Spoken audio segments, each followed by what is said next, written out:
Salut, dans cette nouvelle vidéo, je vais te présenter le meilleur ami d'un YouTuber, j'ai nommé OBS Studio, donc je vais le lancer rapidement. Donc OBS Studio est un logiciel qui permet de faire du streaming, d'enregistrer ton écran et présente deux avantages. Premièrement, il est gratuit et secondo, il est complet. Il y a vraiment beaucoup de choses dans ce logiciel et beaucoup de configurations pour te permettre de tirer le meilleur profit de lui. Si tu as besoin de plus de conseils, tu peux me laisser des questions dans les commentaires et YouTube et Google sont tes amis pour t'aider à bien le maîtriser. Donc rapidement, on va commencer. Donc commençons par le tout début pour avoir OBS. Comment avoir OBS Studio? C'est très simple. Tu vas au niveau de ton navigateur de recherche et tu tapes juste download OBS et tu le lances. Une fois que tu lances ça, tu cliques sur télécharger OBS Studio et là tu peux le télécharger pour Windows, pour Apple ou pour Linux. Moi je suis sur Windows, donc j'ai téléchargé la version Windows. C'est totalement gratuit, donc tu le télécharges simplement. Une fois que tu l'as téléchargé, on va lancer le logiciel. Là nous sommes sur mon ordinateur et comme tu peux le voir, j'ai OBS à l'écran. Donc avant de continuer cette vidéo, like-moi la vidéo, cela fait toujours plaisir, cela montre à quel point mes vidéos t'intéressent. Donc lâche-moi un like, laisse-moi le j'aime et on va rapidement continuer. Comment il fonctionne? C'est très simple. Déjà dans la fenêtre ici, on a les scènes, c'est-à-dire ce qu'on peut qualifier de calque. C'est là où tu vas ajouter tes scènes, qu'il s'agisse de vidéos, d'images et bien d'autres. Ici, ce sont les sources. Chaque scène correspond à une source. Comme tu peux le voir, il y a une source qui est déjà dans OBS pour moi. C'est la capture de mon écran que j'avais faite. Donc, on va continuer la présentation. Ici, c'est l'audio, les sources audio. Tu peux configurer. Est-ce que tu veux que l'audio vienne de ton ordinateur, de tes haut-parleurs? C'est à toi de configurer. Je vais te montrer où faire tout ça. Donc, ici, ce sont les transitions. C'est-à-dire que lorsque il y a peut-être plusieurs scènes, ici, si je vais quitter la scène 1 pour la scène 2, il va appliquer un fondu de 300 millisecondes dessus. Il y a d'autres transitions que tu peux utiliser. C'est à toi de voir comment les utiliser. Donc ici, on a les commandes et on a le streaming. Si tu es amateur de jeux vidéo, tu peux utiliser le streaming ou tu peux enregistrer ton écran. Ici, on a le mode studio. Le mode studio permet de prévisualiser d'abord ce que tu fais avant que cela ne saute au niveau du programme même. Et ici, on a les paramètres et c'est ce qui nous intéresse nous. Donc, on va cliquer sur là parce que c'est là où je vais commencer la présentation du logiciel avec toi. Donc, lorsque je clique sur paramètres, il y a ce petit onglet qui s'ouvre. Là, on a les générales. Et ici, voilà, ma langue est sur français. Tu peux le changer. Ici, le thème, c'est sur dark mode. Tu peux changer ça aussi et prendre ce que tu veux. Moi, je préfère le dark. Donc, ici, c'est l'option vérifier automatiquement les mises à jour au démarrage. C'est-à-dire que lorsque tu es connecté, il pourra vérifier s'il y a une nouvelle mise à jour et les s'effectuer. Donc, il y a plusieurs options dans OBS, je te laisse les découvrir, mais moi, je vais te présenter les plus importants.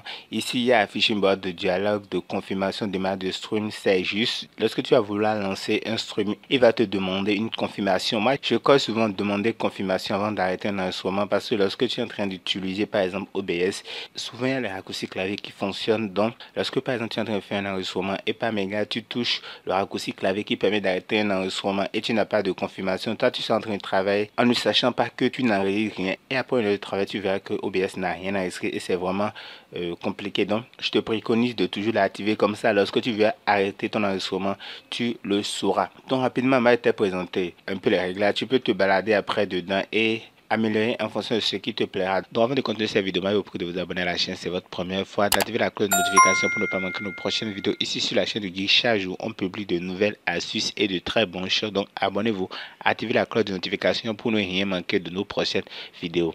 Donc là on va passer au stream. Stream, c'est pour ceux qui aiment par exemple faire du stream en live directement sur YouTube ou sur Twitch. Donc là tu as les services, il y a pour YouTube, pour Twitch, pour Facebook, pour Twitter, il y a beaucoup plus. Hein. Tu cliques sur afficher tout, tu auras tout.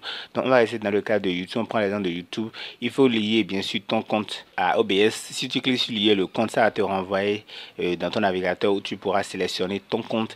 Ici, tu as une clé de stream. C'est toujours au niveau de... Par exemple, si je prends le cas de YouTube, tu vas au niveau de direct, passer en direct, tu trouveras la clé là que tu pourras insérer ici pour pouvoir faire le streaming. Ici, nous avons les sorties. Là, c'est beaucoup plus pour la sortie vidéo. Donc, ici, vous avez le débit audio. Bon, il y a plusieurs. Là, 320, c'est utilisé beaucoup plus pour ceux qui font de la musique. Nous, on va rester sur du 160. Ici, vous avez le chemin d'accès de l'enregistrement, là où le fichier va s'enregistrer. Et là, la qualité de l'enregistrement, là, c'est sur identique au stream. Et pour le format vidéo, j'en revenais là parce que c'est très important que vous sachiez.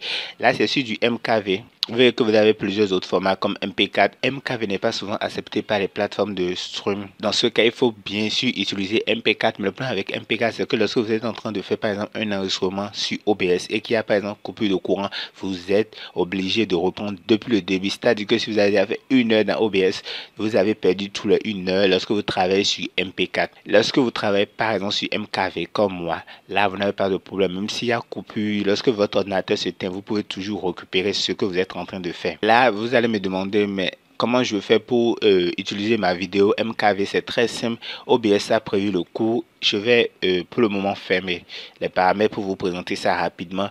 Lorsque vous allez au niveau de fichier, vous avez la possibilité de convertir un enregistrement. Donc lorsque vous cliquez sur convertir un enregistrement, ce petit onglet s'ouvre et là vous allez au niveau de fichier. Vous faites afficher les enregistrements. Cette vidéo-ci est comme vous pouvez le voir, c'est un MKV. Je vais le glisser, déposer sur, voilà, et là je peux le convertir de MKV vers MP4 juste en cliquant sur convertir et vous voyez l'enregistrement a été converti très rapidement. Donc de cette façon vous ne perdez pas ce que vous faites en étant sur MKV et lorsque vous finissez vous le transformez directement en MP4 et vous allez pouvoir l'utiliser sur YouTube, Twitch, Facebook et bien d'autres. Donc vous avez la possibilité toujours de retrouver votre vidéo sur afficher les enregistrements. Donc voilà le format MKV et voilà le format MP4 qu'on vient de créer. Là je vais rapidement continuer avec les réglages. Maintenant, on va l'audio. Pour l'audio, il y a plusieurs configurations, notamment quel périphérique vous voulez utiliser. Est-ce que vous voulez utiliser l'audio de votre bureau, l'audio de votre bureau 2, l'audio de votre micro? C'est à vous de choisir en fonction de ce que vous visez. Est-ce que vous voulez utiliser votre base? Quel périphérique il faut configurer? Ici, nous avons les vidéos.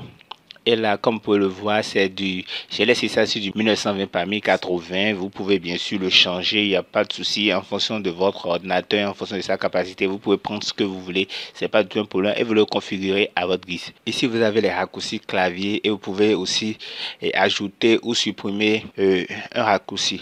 Là, vous avez les paramètres avancés. On ne va pas aborder ça dans cette vidéo.